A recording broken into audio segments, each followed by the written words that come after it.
এই শোন না, আমি না নতুন ভর্তি হয়েছি। তুই একটু আমাকে বলবি আজকে কি পড়া আছে? হে, আমি কিছু জানি না। ক্লাস করতে হয় তাই করি। পড়া জানতে হলে অন্য কাউকে জিজ্ঞেস কর। ওয়াও, তোর মাথার চুলগুলো কি সুন্দর! মনে হচ্ছে একদম নুডলসের মতো। একটু ধরবো রে? নো নো নো নো, আমার মাথার চুলে হাত দাও আমি একদম পছন্দ করি না। তুই অন্য কারো মাথার চুলে হাত দে গিয়ে। কি অবস্থা রে বাবা! ওয়াও, তুই কি সুন্দর কথা বলিস! তোর কথাগুলো শুনতে খুব ভালো লাগে। How cute you are! ওমা, আমি এর পাশে বসবো না। এই শেফালি, তুই এই পাশে আয়, আমি ওই পাশে যাব। একদম দুষ্টু ছেলে। একটু কথা জিজ্ঞেস করলাম আর অমনি চলে গেল ওই পাশে। এই, তুই নতুন ভর্তি হয়েছিস? তোর নাম কি রে? আমার নাম অরিত্র, কিন্তু সবাই ভালোবেসে আমাকে অরি বলে ডাকে। ও, ভালো। আজকে হিস্ট্রি স্যারের ক্লাস রয়েছে, বুঝলি? এই শোন না, তুই মেকআপ করে এসেছিস? আজকে আমি নতুন এসেছি তো, তাই আর মেকআপ করার টাইম পাইনি। ভাবছি কাল থেকে আমিও তোর মতো মেকআপ করে আসবো।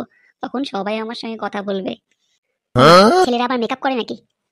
কেন করবে না? ফেসিয়াল, ফেস ওয়াশ সব ছেলেই তো করে। এই দাঁড়া দাঁড়া সব, স্যার এসে গেছে। চুপ করে থাক, না হলে স্যার বডি ওয়াশ করে দেবে কিন্তু। আমি হলাম তোদের ইতিহাসের টিচার। আমার নাম আত্মভোলা। হে হে, বাবা মা ভালোবাসে আত্মভোলা নাম দিয়েছে, কিন্তু আমি কোনো কিছুই বলি না। যাই হোক, আমি সব মনে রাখি, কে পড়াশোনা করে আর কে করে না। আমার ক্লাস ভালো মতো করবি, আর যেটা ধরবো সেটা সঠিকভাবে উত্তর দিবি, না হলে কিন্তু বুঝতেই পারবি। স্যার, ওই পাশের ওই ছেলেটা না, ও বলছিল আপনি নাকি বডি ওয়াশ করেন। আপনি কি স্যার তাহলে ফেস ওয়াশ করেন না স্যার? ওমা, এটা কি রে? এই, তুই কি বলছিস এসব? স্যার স্যার স্যার, আমি কিছু বলিনি স্যার, আমি কিচ্ছু বলিনি। কি পাজি রে তুই! কথায় কথায় শুধু মিথ্যে কথা বলিস। নুডলসটা না একদম দুষ্টু, একদম পাজি। চুপ চুপ চুপ, সবাই চুপ। এই শেফালি, আজকে কি স্কুলে কোনো ফাংশন রয়েছে? এত মেকআপ করে এসেছিস তুই। আজকের পড়াটা তোকে দিয়ে স্টার্ট করব, দাঁড়া।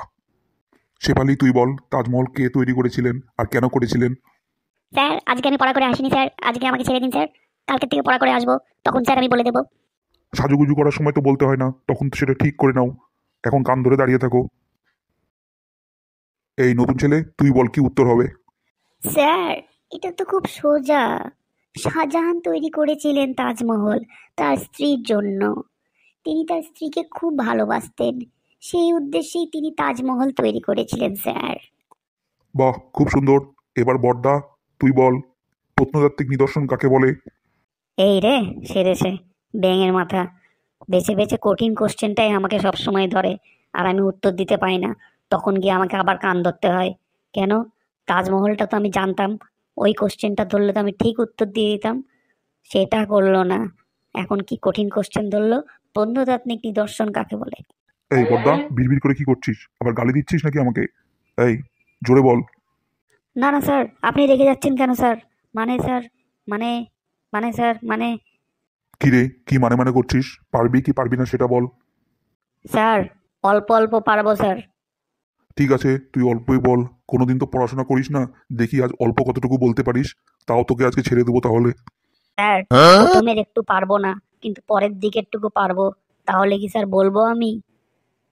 ঠিক আছে, বল বল, শুনি তুই কি বলবি। স্যার, তাকেই প্রত্নতাত্ত্বিক নিদর্শন বলে। বেটা বজ্জাত চামচিকে, এই তোর পড়াশোনার নমুনা? সারাদিন ধরে টোটো করে ঘুরে বেড়াবি, আমি কি জানি না তুই কি করিস সারাদিন? আর এখন এসে বলছিস তাকেই প্রত্নতাত্ত্বিক নিদর্শন বলে? আগে কিছু নেই, সব সময় চালাকি। আমার সঙ্গে চালাকি করিস তুই। দাঁড়া, তোকে মজা দেখাচ্ছি, দাঁড়া। নুডলসটা না খুব দুষ্টু। আমি না প্রথমেই বুঝতে পেরেছিলাম।